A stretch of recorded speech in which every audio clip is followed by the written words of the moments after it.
ni tanan usa pa nga gisuwat ang kasika sa palibot nay napiling maglupad. Ug kung imo lang nakita daghan walay gisubad nang andoy na lang aning adlaw unta na pay mubungad sa ilahang kaugmaon ang hinaot nay mapakli na ning kamot nay makaon para sa gutom di masanggi pero nganong gilatayan kailangan mang mapanggi di patubong ang nadakan niya gipuno pas bahandi gihimo ni ang yuta aron hangdon to ang langit para ikaw makaluna sa ubo sa kamang sakit ang tanan kay gimugna kontrolado atong habig way mabuhat imong kwarta ug oras na sa pagtitit kung libre ang ginhawa ng uban wa matagaan igurang gipagawas niya wa masulit kalibutan nganong naay muguwa ug paingon ratapigan wa man kahay maluwas nganong naapay kadaghanan sa ako ang nasabtan gitagaan tag kontrata temporal yung matrabaho mauwi mong salida wala man jud ka na saylo diha gikan nga iskina kung anara niya gusto wala kay mahimo ana natulog ra kagikan sa pag-apply kay napukaw sukad nanay nahibawan nakakaton sa paminaw antunan na kay nasabtan ibati kag kamingaw unta balik ginaunan kay puro dito kalinaw pero wala kay mahimo kay ang dagan man pasutoy makasuway ra kag hunong ug ikaw nagikapoy imong liho kay patubo nga pariya ra sa kahoy kung masugdan na kag pungula ay bago nga musibol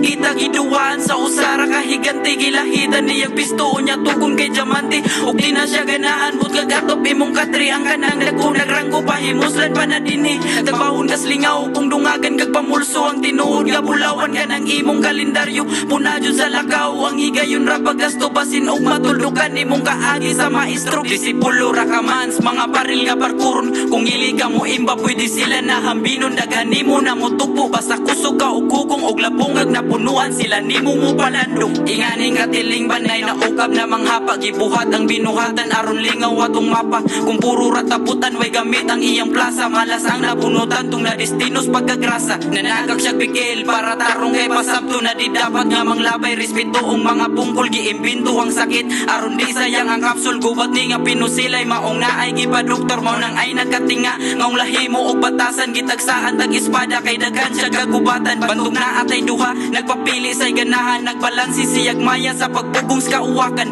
ang bugnaw ug ang init sa hangin magpuli-puli iyang adlaw nagangit-git inig aksyon muni-muni sa kidlat nakahawid way tubag nga nakasusi kung unsa to ang langit sa paghangad nagdepende walay saksig na kay baw kung unsa jud ang tinuod bakak makahaling bandog na atay nasunog instrumento raning tao nga nagikan sa panganod ang napulo niyang bilin maurato ang balaod